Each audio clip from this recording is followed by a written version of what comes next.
Hello everyone, पीजे point में आप सभी का स्वागत है। आज के इस लेक्चर के सीरीज में पदार्थ विज्ञान का चौथा अध्याय लेके आया हूँ। इससे पहले मैंने 3 चैप्टर का पूरा कंप्लीट वीडियो बना के यूट्यूब पे अपलोड कर दिया है। अगर उस वीडियो को नहीं देखा है तो पहले उस वीडियो को देख लीजिए, उसके बाद से ये वीडियो आपके लिए ज़्यादा फ़ायदेमंद होगा। ठीक है, तो आज का हमारा चौथा अध्याय है जिसका नाम है द्रव्य निरूपण। ठीक है, आज के इस वीडियो में हम टोटल द्रव्यों के बारे में पढ़ेंगे कि द्रव्य की निरुक्ति क्या होती है, द्रव्य की परिभाषा क्या होता है, द्रव्य के लक्षण क्या होते हैं और द्रव्य का वर्गीकरण कैसे कैसे किया गया, इनका पूरा डिटेल में डिस्कस करेंगे अलग अलग आचार्यों के अनुसार। ठीक है, तो सबसे पहले बात करते हैं द्रव्य निरूपण में द्रव्य की निरुक्ति, यानी कि द्रव्य शब्द कैसे बना है।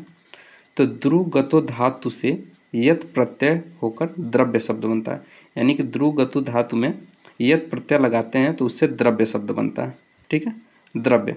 अब यहाँ पे एक और चीज़ यहाँ पे देखिए, इसका जो निरुक्ति में बोला गया, द्रवति गच्छति परिणाम मिति द्रव्यम। इसका मतलब क्या है, वह पदार्थ जिससे परिणाम का ज्ञान हो उसे द्रव्य कहते हैं।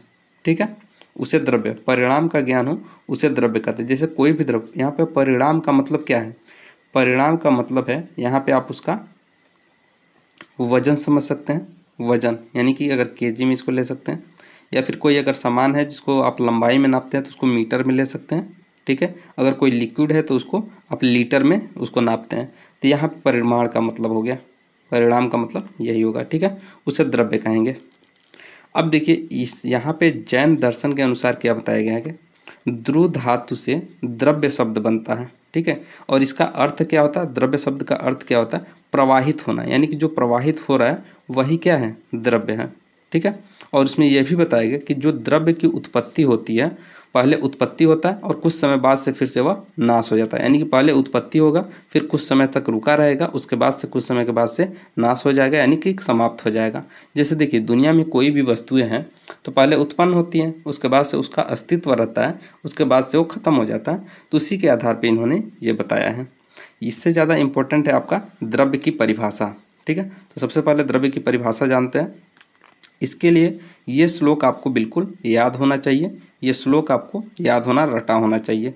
द्रव्य की परिभाषा क्या है, द्रव्यो रसो गुणो वीर्य विपाक शक्ति रेवच। ठीक है, यहाँ पे मतलब क्या है, रस, गुण, वीर्य, विपाक और प्रभाव, इन पांचों का जो समुदाय होता है उसे द्रव्य कहते हैं। ठीक है, जिसमें ये पांचों गुण पाया जाए वह क्या होगा, द्रव्य कहलाएगा। लक्षण की बात करें तो ये भी श्लोक इंपॉर्टेंट है, ये श्लोक आप याद रखिए। कौन सा श्लोक है, क्रिया गुणवत समवायु कारण मिति द्रव्य लक्षणम। द्रव्य वह है जो क्रिया युक्त हो, गुण युक्त हो तथा समवायु कारण हो, वह द्रव्य का लक्षण है। यानी कि देखिए कोई भी द्रव्य होगा तो उसमें 3 लक्षण जरूर होना चाहिए। यानी कि क्रिया युक्त हो, जो कार्य करता रहे, उसके अंदर कुछ न कुछ गुण हो, साथ ही साथ वह एक दूसरे में समाहित हो, एक दूसरे से अलग न हो सके, समवायु कारण हो, तो वहाँ पे द्रव्य। लक्षण वह होना चाहिए जो सर्वदा दोष रहित हो। अब जो भी लक्षण इसमें होगा उसमें किसी भी प्रकार का दोष नहीं होना चाहिए, चाहे वो शारीरिक दोष हो या चाहे मानसिक दोष हो, कोई भी दोष नहीं होना चाहिए, तब उसे कहेंगे द्रव्य का लक्षण कहेंगे। अर्थात यह तीनों लक्षण दोष रहित है। जो 3 लक्षण कौन कौन से हैं, क्रियायुक्त, गुणयुक्त और समवायु कारण, ये जो है समवायु कारण, ये तीनों क्या हैं, दोष रहित हैं। इसलिए बोला गया कि द्रव्य का लक्षण जो होगा वह दोष रहित होगा। ठीक है, तब उसे द्रव्य का लक्षण बोलेंगे। अब बात करते हैं द्रव्यों की संख्या, टोटल कितने द्रव्य हैं। ठीक है, ये क्वेश्चन बहुत ही ज़्यादा इंपॉर्टेंट है, सबको याद होना चाहिए। द्रव्यों की संख्या, उसके लिए आपको एक श्लोक है, और ये जो द्रव्य की संख्या है ये कारण द्रव्य के नाम से आता है। ठीक है, जब भी आएगा तो कारण द्रव्य के नाम से आएगा, तो ये श्लोक आपको लिखना है। क्या है, खादिन्य आत्मा मनः कालो दिशाश्च द्रव्य संग्रह। यानी कि खादिन्य का मतलब हो गया यहाँ पे महाभूत। टोटल 5 महाभूत होते हैं। कौन कौन से, आकाश, वायु, अग्नि, जल और पृथ्वी, ये 5 महाभूत होते हैं। तो 5 महाभूत को इंक्लूड किया गया। उसके अलावा आत्मा, मन, काल और दिशा, इन चारों को इंक्लूड करने के बाद से टोटल यह 9 द्रव्य हो जाते हैं। और इन 9 द्रव्यों को क्या कहते हैं, कारण द्रव्य। बहुत ही ज़्यादा इंपॉर्टेंट है, एकदम आपको याद होना चाहिए, कारण द्रव्य। ठीक है, यह संख्या हो गई, द्रव्यों की संख्या। अब इसके अंतर्गत द्रव्यों का वर्गीकरण की बात करें द्रव्य को किस तरीके से वर्गीकृत किया गया, तो देखिए सबसे पहले द्रव्य को दो पार्ट में डिवाइड किया गया। कौन कौन सा? एक होता है कारण द्रव्य, जिसको अभी मैंने ऊपर बताया है। कारण द्रव्य कितने होते हैं? 9 होते हैं, ठीक है। उसके बाद से एक होता है कार्य द्रव्य, ठीक है। कार्य द्रव्य, उसके बाद से देखिए कार्य द्रव्य में बेसिकली होता है आकाश महाभूत नहीं होता है, बाकी 4 होते हैं। जैसे 5 महाभूत होते हैं ना, आकाश, वायु, अग्नि, जल, पृथ्वी, उसमें से आकाश महाभूत जो होता है कार्य द्रव्य में नहीं होता है, बाकी 4 महाभूत होते हैं। आकाश को हटाने के बाद से क्या क्या बचा? वायु, अग्नि, जल और पृथ्वी, ये 4 गुण उसमें पाए जाते हैं, ठीक है। अब कारण द्रव्य में अभी बताया जो पंच महाभूत होता है, पंच महाभूत, उसमें से आकाश जो होता है, ये पीजी में क्वेश्चन आता है इंपॉर्टेंट, आकाश जो होता है ये नित्य होता है, बाकी 4 परमाणु के रूप में जो होते हैं वह नित्य होते हैं, लेकिन कार्य के रूप में अनित्य होते हैं। इस चीज़ को आप याद रखेंगे, ठीक है। परमाणु रूप में नित्य। आकाश का हमेशा पूछा कि ये वाला चीज़ को याद होना चाहिए, आकाश के लिए जब भी शब्द आए तो क्या है? यह नित्य होता है, ठीक है, ये बदलने वाला नहीं है। और नित्य का मतलब जो बदल सकते हैं। इसके अलावा आत्मा, मन, काल और दिशा, ये भी नित्य होते हैं, ये भी कभी नहीं बदलते हैं। तो अगर ये पूछा जाए कि जो भी कारण द्रव्य हैं, कारण द्रव्य, उसमें से कौन कौन सा होता है जो नित्य होता है, तो आकाश नित्य होता है। उसके बाद पे आत्मा, मन, काल, दिशा, यह भी नित्य होता है, यह कभी बदलता नहीं है। बाकी अगर पूछे, बाकी जो 4 होते हैं उसमें 2 कंडीशन है, परमाणु रूप में नित्य, कार्य रूप में अनित्य होता है, ठीक है। अब इसके बाद से हम कार्य द्रव्य का क्लासिफिकेशन देखते हैं। कार्य द्रव्य का क्लासिफिकेशन जब देखेंगे तो कार्य द्रव्य 9 कारण द्रव्यों से उत्पत्ति, यानी कि जो हम 9 कारण द्रव्य पढ़े हैं उन्हीं से इनकी उत्पत्ति हुई है। कार्य द्रव्य की उत्पत्ति किससे हुई है? 9 कारण द्रव्यों से उत्पत्ति, यानी कि कार्य द्रव्य की उत्पत्ति कारण द्रव्यों से ही हुई है, ठीक है। अब इसका एग्जाम्पल देख लीजिए। पहला क्या है? इंद्रिय युक्त, यानी कि चेतना युक्त, चेतन, जिसमें चेतन पाया जाता हो। और दूसरा निरंद्रिय अचेतन। तो चेतन में क्या होता है? अंतश्चेतन और बाह्यांतर चेतन द्रव्य, ठीक है, ये 2 आ जाते हैं। अब जिसमें चेतन पाई जाती है वह वनस्पति हो गया, वनस्पत्य हो गया, औषध और विरुद्ध, ठीक है।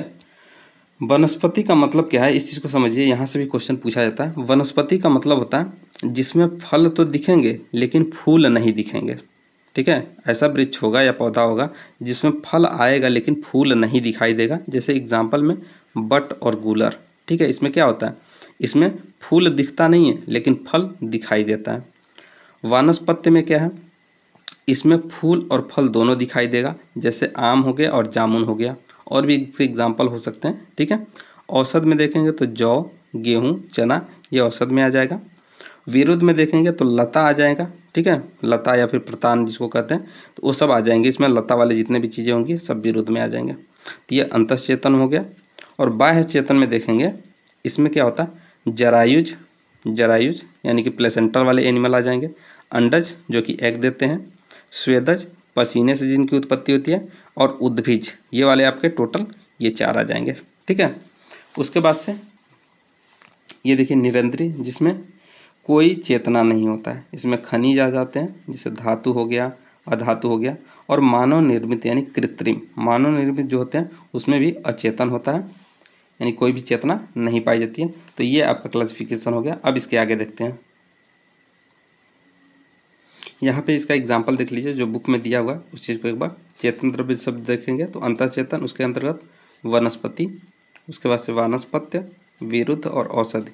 वनस्पति का मतलब इसमें पुष्प अपनी कर्णिकाओं द्वारा ढके रहते हैं, यानी कि पुष्प दिखाई नहीं देता, इस कारण वे दिखलाई नहीं पड़ते, यानी कि पुष्प नहीं दिखाई देता, केवल फल दिखाई देता। तो वट और गूलर हो गया। वानस्पत्य में क्या हो गया? इसमें फूल और फल दोनों प्रत्यक्ष रूप से दिखाई देते हैं। तो ये जब भी वानस्पत्य को याद रखिए, वानस्पति नॉर्मली हम लोग क्या रहते हैं, वनस्पति पता होता है, तो वनस्पति में समझिए फूल नहीं दिखाई देगा, फल दिखाई देगा, जबकि वानस्पत्य में फल फूल दोनों दिखाई देगा, जैसे आम और जामुन।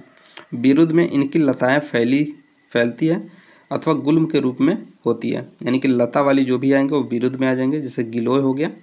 और औषध में फल पकने पर जो नष्ट हो जाए वह औषध है, जैसे जौ था, गोधूम था, ये क्या हो गया? औषध जो होते हैं रूप में होते हैं, फल पकने पर नष्ट हो जाते हैं। देखिए यहाँ पे क्लासिफिकेशन पूरा दिया गया, चेतन अचेतन भेद से पूरा, वही जो मैं अभी से जस्ट पहले बताया था। इसमें आप ये वाला बस देखिए, बाह्यांतर चेतन वाले में क्या था? जरायुज का मतलब होता है जरायु से जन्म लेने वाले जरायुज कहलाते हैं। जैसे मनुष्य हो गया यानी प्लेसेंटल वाले एनिमल आ जाते हैं सब। अंडज वाले में अंडों से उत्पन्न यानी कि अंडे से जो उत्पन्न होते हैं उसमें आ जाते हैं, जैसे सर्प हो गया।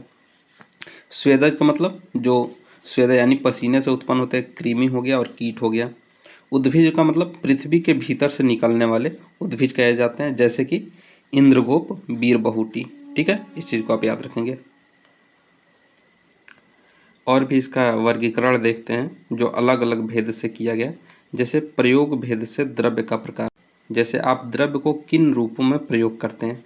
जैसे कोई भी द्रव्य हो उसको आप औसत द्रव्य के रूप में प्रयोग कर सकते हैं या फिर आहार द्रव्य के रूप में। ठीक है, तो इसके पास पूछा जाए प्रयोग भेद से दो प्रकार के होते हैं, औसत द्रव्य और आहार द्रव्य। उसी तरह रस भेद से पूछा जाए तो टोटल रस कितने होते हैं, 6 होते हैं। मधुर, अम्ल, लवण, कटु, तिक्त, कसाय। तो उसी के आधार पे यहाँ पे रस भेद से कितना हो गया, मधुर, अम्ल, लवण, कटु, तिक्त, कसाय। यह रस भेद से 6 प्रकार के होते हैं द्रव्य।